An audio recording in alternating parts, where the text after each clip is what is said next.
ایک ایسی وادی جو جنوں، پریوں، بتوں، دیوں اور عجیب الخلقت مخلوق کے مطابق جانی جاتی ہے۔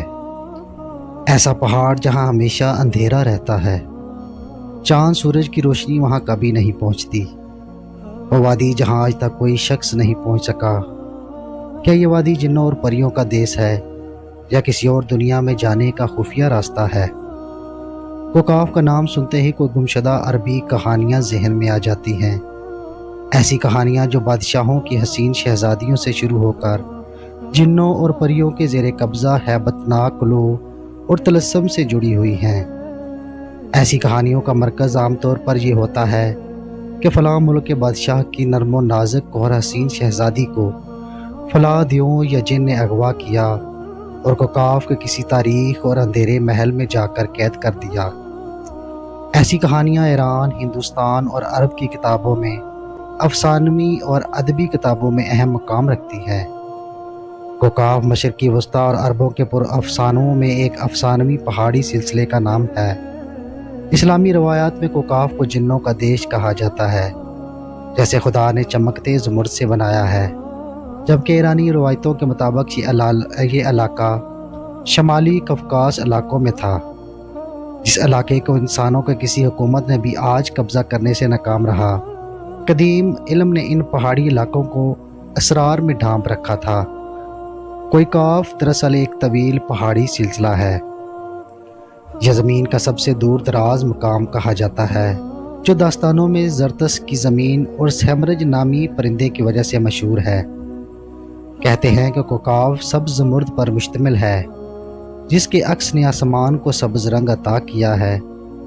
کوکاف کو جنوں کا شہر بھی کہا جاتا ہے، جہاں جنات کی نسلوں نے بہت ساری حکومتیں قائم کی تھیں۔ روایات میں ہے کہ کوکاف کئی زمینوں میں منقسم ہے، جس میں 70 زمینیں چاندی کی ہیں اور 70 زمینیں سونے کی ہیں اور 70 زمینیں مشک کی۔ عربی کہاوتوں میں کوکاف پہاڑی سلسلہ سب سے اونچا تھا، جو اللہ کی طرف سے زمین کو سہارا دینے کے لیے بنایا گیا تھا، اور اس دنیا میں جتنے بھی پہاڑی سلسلے ہیں، تمام سلسلوں کی شاخیں زیر زمین کوکاف سے جڑی ہیں۔ اس طرح جو زمین میں کوکاف کا سب سے بڑا پہاڑ ہے، تمام پہاڑی سلسلوں کا مرکز ہے۔ زکریا الکوینی نے 13ویں صدی میں عجائب المخلوقات نامی ایک کتاب لکھی تھی، جس میں انہوں نے نظریہ یہ دیا تھا کہ آسمان کو اللہ نے تھام رکھا ہے تاکہ وہ زمین پر نہ گر پڑے۔ اس زمین پر چاروں طرف پہاڑوں کا ایک طویل سلسلہ ہے، جس میں کوکاف بھی شامل ہے، جو ان سلسلوں کو کیونٹی کی طرح اپنی جگہ پر رکھتا ہے۔ اس طرح مشہور صوفی بزرگ جلال الدین رومی نے اپنی تحریروں میں کوکاف کا ذکر یوں کیا ہے کہ طاقتور بادشاہ ذوالقرنین نے آب حیات کی تلاش میں مشرق کا سفر کیا۔ اس سفر کے دوران آپ کوکاف جا پہنچے۔ وہاں آپ نے دیکھا کہ فرشتہ اسرافیل کے سور پھونکنے کا قیامت کا انتظار کر رہے تھے۔ کوکاف اور اس میں بسنے والی مخلوق کے متعلق ایک اور روایات کی جاتی ہے کہ حضرت ابن عباس فرماتے ہیں کہ رسول اللہ صلی اللہ علیہ وآلہ وسلم ہمارے پاس تشریف لائے جب ہم مسجد نبوی میں حلقہ بنا کر بیٹھے ہوئے تھے۔ ہمیں آپ صلی اللہ علیہ وآلہ وسلم نے فرمایا کہ کیا کر رہے ہو؟ ہم نے فرمایا کہ ہم سورج کے متعلق غور و فکر کر رہے ہیں کہ وہ کیسے طلوع ہوتا ہے اور کیسے غروب ہوتا ہے۔ آپ نے فرمایا کہ تم لوگوں نے اچھا کام کیا۔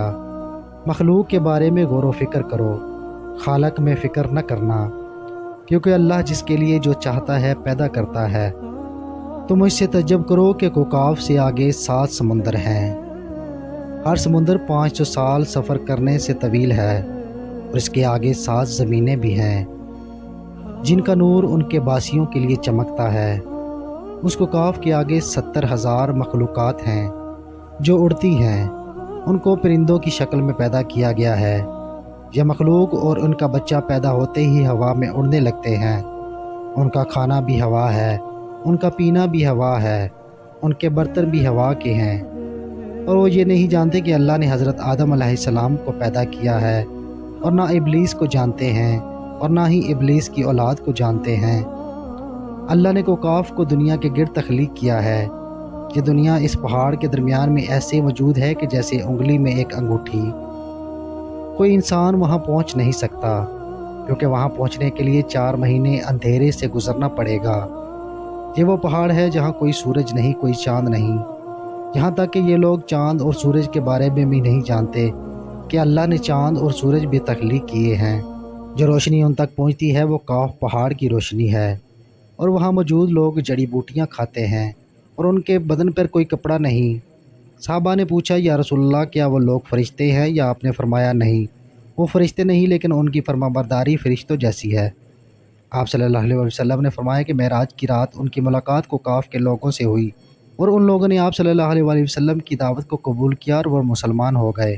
بہت سارے لوگوں کا یہ ماننا ہے کہ یہ لفظ کو کاف کسی چیز کے مرکز کو ظاہر کرتا ہے، اور یہ لفظ اتنا مقدس ہے کہ قرآن میں پوری سورہ کا نام کاف ہے، جو اس کو پہاڑ کی طرف اشارہ کرتا ہے۔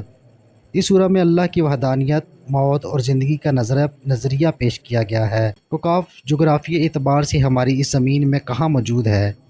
اس کے متعلق مختلف روایات ہیں۔ زیادہ تر مفکرین کا کہنا ہے کہ عربی داستانوں کی کوکاف موجود روس میں کفکاس یعنی ماؤنٹ کیشز نامی ایک پہاڑی سلسلہ ہے۔ یہ علاقہ یورپی روس میں بحیرہ اسود اور بحیرہ قزوین کے درمیانی حصہ میں ہے، جس میں آذربائیجان، روس، داغستان اور چیچینیا جیسے ملک شامل ہیں۔ یہ علاقہ قدرتی حسن سے مالا مال ہے، جہاں جانوروں اور پرندوں کی بے پناہ اقسام پائی جاتی ہیں۔ جھیلیں، آبشاریں اور چھوٹے چھوٹے چشمے دیکھ کر ایسا معلوم ہوتا ہے کہ گویا جنت زمین پر اتر آئی ہے۔ یہاں انسانی آبادی بہت ہی کم ہے۔ یہ پہاڑی سلسلہ ایشیا کو یورپ سے جدا کرتا ہے۔ اگر کوکاف کو خلائی سیٹلائٹ سے دیکھا جائے تو یہ علاقہ سفید پٹی جیسا نظر آتا ہے، لیکن بعض محققین کا خیال ہے کہ کوکاف انٹارکٹا کے ان برفیلے اور ویران علاقے میں موجود ہے جو ہمیشہ بادلوں اور اندھیروں میں ڈھکا ہوتا ہے۔ دراصل فزکس کی جدید ٹیکنالوجی کے مطابق ہماری اس کل کائنات میں 11 ڈائمینشنز موجود ہیں، جبکہ ہم انسان 3 یا 4 ڈائمینشنز میں زندگی گزار رہے ہیں، کیونکہ ہم ٹائمز اور اسپیس کی قید میں زندگی گزارتے ہیں، اور باقی ڈائمینشنز میں کتنے ستارے، سیارے اور زندگی آباد ہے، اس کا علم صرف اللہ تعالیٰ کو ہے۔ محققین کے مطابق ارواح کی دنیا، عالم برزخ اور جنت و جہنم انہی ڈائمینشنز میں موجود ہے جن میں انسان موت کے بعد داخل ہوتا ہے۔ ممکن ہے کہ کوکاف انہی 11 ڈائمینشنز میں سے کسی ایک میں ہو، جہاں نسل انسانی کا قدم رکھنا ناممکن ہے۔